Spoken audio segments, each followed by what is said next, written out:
എന്താണ് അല്ലാഹു തആല നമ്മോട് കൽപ്പിച്ചത്? സൂറത്തുൽ മുഅ്മിൻ 60-ാമത്തെ ആയത്ത്, വഖാല റബ്ബുക്കും ഉദ്ഊനി, നിങ്ങളുടെ നാഥനിതാ നിങ്ങളോട് പറഞ്ഞിരിക്കുന്നു, ഉദ്ഊനി, നിങ്ങൾ എന്നോട് പ്രാർത്ഥിക്കുക, എന്നോട് ദുആ ചെയ്യുക, അസ്തജിബ് ലക്കും, ഞാൻ നിങ്ങൾക്ക് ഉത്തരം ചെയ്യാം. ഇന്നല്ലദീന യസ്തക്ബിറൂന അൻ ഇബാദതി സയദ്ഖുലൂന ജഹന്നമ ദാഖിരീൻ. ഈ ഇബാദത്താകുന്ന ദുആയുണ്ടല്ലോ, അത് എനിക്ക് നൽകുന്നതിൽ ആരെങ്കിലും അഹങ്കരിച്ചാൽ അങ്ങനെ ആ ഉള്ള ആളുകൾ നരകത്തിൽ പോകും നിന്യമായിക്കൊണ്ട്. അപ്പൊ അള്ളാഹിനോട് മാത്രം നിങ്ങൾ ദുആയിരക്കണം, കാരണം അത് ഇബാദത്താണ്. അദ്ദുആഹു അൽ ഇബാദ, പ്രാർത്ഥന ദുആ എന്ന് പറഞ്ഞാൽ ഇബാദത്താണ്, അത് അല്ലാഹ്ക്ക് മാത്രമേ നൽകാവൂ. അതുകൊണ്ട് തന്നെ അല്ലാഹു തആല 72-ാം അധ്യായം സൂറത്ത് ജിന്ന് 20-ാമത്തെ ആയത്തിലൂടെ അല്ലാഹുവിന്റെ റസൂലിനോട് ഉറക്കെ പറയാൻ ആവശ്യപ്പെട്ടു. പ്രിയപ്പെട്ടവരെ, ഖുൽ പറയൂ നബിയേ, ഇന്നമാ അദൂ റബ്ബി വലാ ഉശ്രികു ബി അഹദാ, ഞാൻ എന്റെ റബ്ബിനോട് മാത്രമേ പ്രാർത്ഥിക്കുകയുള്ളൂ, ദുആ ഇരക്കുകയുള്ളൂ, അതിൽ ഞാൻ ഒരാളെയും പങ്കു ചേർക്കുകയില്ല. കാരണം അത് ശിർക്കാണ്, ബഹുദൈവ ആരാധനക്ക് തുല്യമാണ്, നരകത്തിൽ ശാശ്വതമായി പോകുന്ന ഏർപ്പാടാണ്. അതുകൊണ്ട് അല്ലാഹു സുബ്ഹാനഹു വ തആലയോടൊപ്പം മൺമറഞ്ഞു പോയ മഹാത്മാക്കളോട് പ്രാർത്ഥിക്കാൻ പാടില്ല.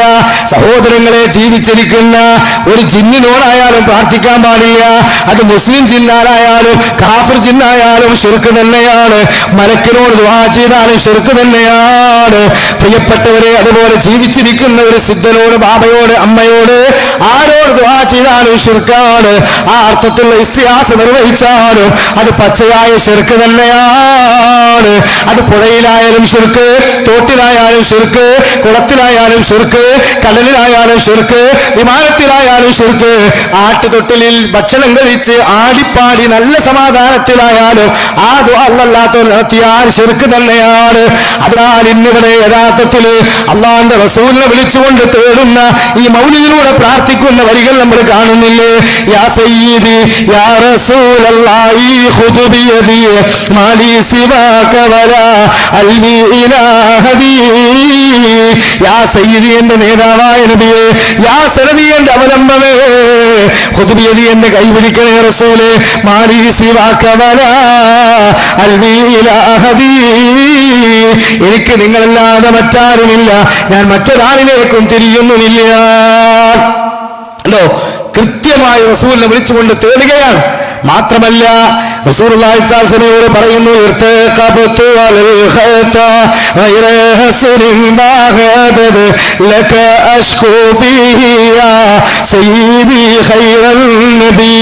കുറ്റമെന്ന വാഹനമേ അറ്റമില്ല ഞാൻ കേറി, തങ്ങളോട് അന്യായം ഞാൻ സയ്യിദി ഖൈറൻ നബി. തെറ്റുകുറ്റങ്ങൾ ചെയ്തവൻ അല്ലാഹുവിനോടല്ലേ തൗബ ചെയ്യേണ്ടത്, റബ്ബിനോടല്ലേ ഇസ്തിഗ്ഫാർ തേടേണ്ടത്.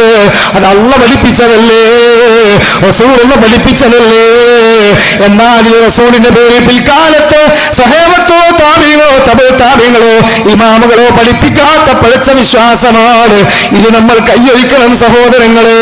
മറിച്ച് അല്ലാഹു പറയുന്നു 39-ാം അധ്യായം സൂറത്ത് സുമർ 53-ാമത്തെ ആയത്ത്, ഖുൽ യാ ഇബാദിയല്ലദീന അസ്റഫു അലാ അൻഫുസിഹിം ലാ തഖ്നതു മിൻ റഹ്മത്തില്ലാഹ് ഇന്നല്ലാഹ യഗ്ഫിറു ദുനൂബ ജമീഅ ഇന്നഹു ഹുവൽ ഗഫൂറുർ റഹീം. സ്വന്തം നഫ്സിനോട് അങ്ങേയറ്റം പാപങ്ങൾ ചെയ്തവരെ, അല്ലാഹുവിന്റെ കാരുണ്യത്തെ തൊട്ട് നിങ്ങൾ നിരാശരാകണ്ട. അല്ലാഹുവിലേക്ക് നേർക്കുനേരെ കൈയുയർത്തിയാൽ അല്ലാഹു തട്ടിക്കളയുമെന്ന് ആര് നിങ്ങളോട് പറഞ്ഞാലും അത് ശരിയല്ല. അല്ലാഹു യഗ്ഫിറു ദുനൂബ ജമീഅ, അങ്ങേയറ്റം പാപം പുറത്തു തരുന്നവനാണ്. അതുകൊണ്ട് റസൂലുള്ളാഹി സ്വല്ലല്ലാഹു അലൈഹി വസല്ലം പറഞ്ഞു, യാ അയ്യുഹന്നാസ്, ജനങ്ങളെ, തൂബൂ ഇലല്ലാഹി വസ്തഗ്ഫിറൂ, നിങ്ങൾ അല്ലാഹുവിലേക്ക് ഖേദിച്ചു മടങ്ങൂ.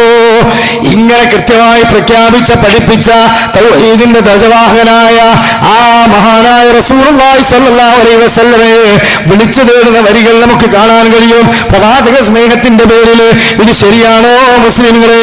അതുപോലെ മഹാന്മാരായ ബദരീങ്ങളുടെ പേരിൽ പരിശുദ്ധ റമദാനിന്റെ 17-ാം രാവിലെ ബദരീങ്ങളുടെ പേരിൽ പോത്തിനെ കൊടുത്ത് 313 പത്തിന് നേർച്ച കൊടുത്ത് ആ രൂപത്തിൽ ബദരീങ്ങളുടെ പേരിൽ മൗലിദ് ആണ്ടുകൊണ്ടാടി. ബദർമാലയിലൂടെ ബദർ മൗലിദിലൂടെ ബദരീങ്ങളെ വിളിച്ച് തേടുന്നവരുണ്ടല്ലോ. ബദരീങ്ങൾ പ്രഖ്യാപിച്ച ആദർശം അള്ളാഹുവിനോട് മാത്രം പ്രാർത്ഥിക്കണമെന്നാണ്, അള്ളാഹു സുബ്ഹാനഹു വ തആലയിൽ മാത്രം വരവേൽപ്പിക്കണമെന്നാണ്, ആ റബ്ബിനെ മാത്രം വിളിച്ച് തേടണമെന്നാണ്. ബിസ്മില്ലാഹി തവക്കൽതു അലല്ലാഹ് ലാ ഹൗല വലാ ഖുവത ഇല്ലാ ബില്ലാഹ് എന്ന് പ്രഖ്യാപിച്ചവരാണ് ബദരീങ്ങൾ. അവരെ നമ്മൾ ആദരിക്കണം, അവരെ സ്നേഹിക്കണം, അവരെ ബഹുമാനിക്കണം. അല്ലാത്തവർക്ക് സ്വർഗത്ത് പോകാൻ കഴിയില്ല, പക്ഷേ അവരെ വിളിച്ച് പ്രാർത്ഥിക്കാൻ പാടില്ല. എന്നാൽ നമ്മുടെ നാട്ടിൽ ഇന്ന് പറയുന്നതോ ഇതിനെ പുരയിൽ എഴുതിക്കാരുതൂക് ഇതമാകമില്ല കളവീനതെന്നോർ മതിലുകൾ പൊട്ടേലും തീയുകൾ കത്തേലോ മറ്റും തീത്തനോ വരില്ലാതെന്നോ വരീ.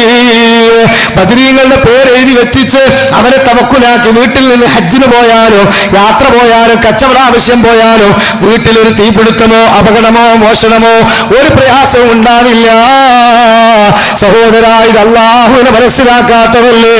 വമാ ഖദറുല്ലാഹ ഹഖ ഖദ്രിഹി ഖാല അല്ലാഹു അസ്സ വജൽ.